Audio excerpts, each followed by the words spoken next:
Jemaah-jemaah rahimakumullah, di antara keputusan yang diambil oleh para ulama se-Indonesia dalam ijtima' di Padang Panjang, bahawa memilih pemimpin, mengadakan suatu kepemimpinan di tengah masyarakat bukanlah suatu hal yang sunnah, tetapi wajib hukum.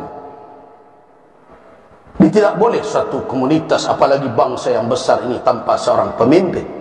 Bahkan Nabi SAW memberikan petunjuk di dalam perjalanan bermusafir 3 orang saja. Nabi meminta harus ada seorang menjadi imam.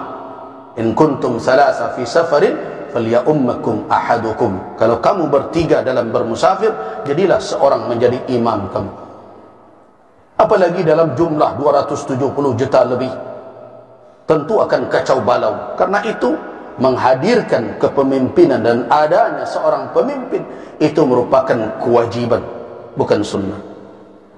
Nah, bagaimana caranya?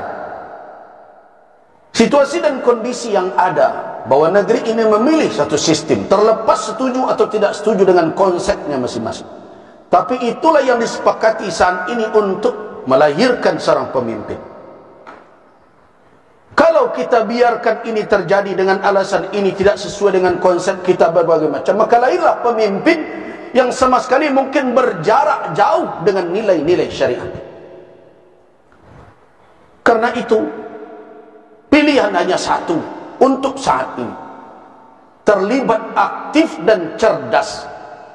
Terlibat aktif dan cerdas di dalam mewujudkan kepemimpinan yang baik, bukan berpangku tangan. Sebagai ketua MUI, saya bukan tim kampanye siapapun dan tidak akan menunjuk nama siapapun. Tetapi sebagai ketua Majelis Ulama, saya berkewajiban menyampaikan kepada umat, wahai umat Islam, bahawa di dalam Islam, di dalam keputusan Majelis Ulama yang diambilkan dari petunjuk syariat untuk menunjuk pemimpin, memberikan sultah, kewenangan kepada seseorang menjadi pemimpin kita, harus memenuhi 4 syarat, yang itu adalah syarat wajib pada Nabi SAW. Orang tersebut harus siddiq, orang tersebut harus amanah, orang tersebut harus fatanah, orang tersebut harus tabligh. Orang itu harus amanah, jujur, tidak boleh ada kebohongan di latar belakangnya, tidak terlihat dia berdusta, dia tidak menyembunyikan kebohongan dan kedustaan, dia berbicara dengan kejujuran. Ini adalah syarat mutlak. Karena jangan sampai orang pendusta dan pembohong diserahkan amanah, setelah itu kita menangis didustai dan dibohongi sepanjang tahun, 5 tahun yang akan datang. Yang kedua, orang itu harus amanah. Amanah seseorang itu diukur dari mana? Yang pertama tentu dari komitmennya kepada Rabbul Alamin, ketakwaannya, ketakutannya kepada Allah. Karena kalau amanah itu hanya diukur dengan pengawasan manusia, dengan pengawasan si fulan, dengan orang-orang yang akan menyalahkannya, orang-orang tersebut bisa saja ditipu berjamaah oleh dia. Karena itu pertama sekali dalam mengukur amanah seseorang, bagaimana tingkat komitmennya beragama, ketakwaannya, ketakutannya kepada Allah. Salatnya bukan hanya di depan kamera, tanya orang sekitarnya, cari tahu siapa dia.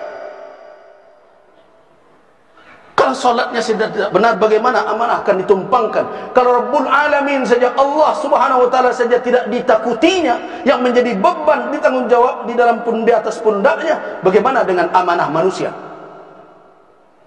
Yang kedua, lihat perjalanan hidupnya selama ini. Apakah janjinya bisa dia buktikan atau tidak? Kalau tidak, jangan berkeras juga karena baju saya ini, karena kelompok saya ini, saya mesti begini juga. Hati-hati wahai ibadallah. Setiap kita memberikan kewenangan dan amanah, wala itu tidak selesai hanya dengan keluar di tempat pemilihan itu, tapi akan dipertanggungjawabkan kelak sampai di hari kiamat di hadapan Allah Subhanahu wa taala. Hati-hati. Itu kewajiban din, kewajiban agama memberikan kewenangan itu. Karena itu pilih orang yang amanah, pilih orang yang fatanah, yang cerdas, yang mengerti konsep kepemimpinan. Kita harus tahu bagaimana berfikir seorang pemimpin, bagaimana berfikir seorang teknisi. Kita harus tahu seorang pemimpin itu punya konsep yang besar, kepada umat ini, punya rencana, punya mimpi, tetapi tidak hanya sekedar angan-angan.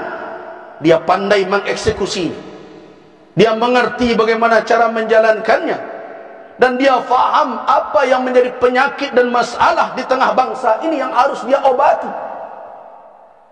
Dia harus orang yang cerdas, karena orang yang cerdaslah yang bisa mencari solusi dengan izin Allah Subhanahu wa ta'ala. Yang kemudian tabligh, apa makna tabligh? Pandai menyampaikan, menarasikan fikirannya, menjelaskan maksudnya, mengembangkan wawasannya. Jadi ada pula orang yang mengkritik, pemimpin kok pandai bicara saja. Salah satu syarat pemimpin, dia harus pandai bicara. Kenapa? Karena konsepnya, pemikirannya, wawasannya tidak akan diketahui oleh orang di sekelilingnya, oleh umat, kalau dia tidak pandai menarasikan, menyampaikan kepada orang lain. Dan dia harus jujur menjelaskan yang sebenarnya. Itu tabligh. Apa makna tabligh?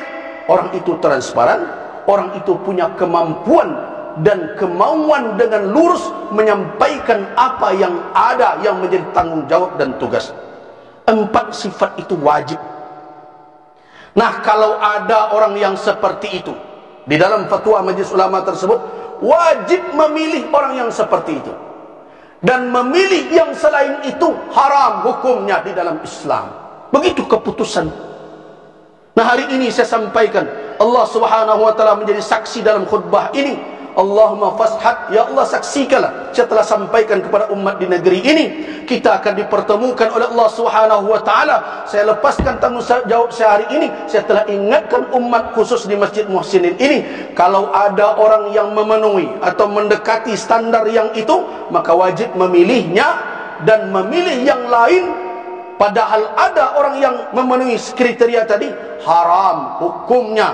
Itu keputusan ijtima' Komisi Fatwa Majelis Ulama se-Indonesia di Padang Panjang tahun 2009. Innallaha wa malaikatahu yusholluna 'alan nabi ya ayyuhalladzina amanu shallu 'alaihi wa sallimu taslima. Allahumma shalli 'ala Muhammad wa 'ala ali Muhammad kama shallaita 'ala Ibrahim wa 'ala ali Ibrahim innaka Hamidum Majid. Allahumma barik 'ala Muhammad wa 'ala ali Muhammad kama barakta 'ala Ibrahim wa 'ala ali Ibrahim innaka Hamidum Majid.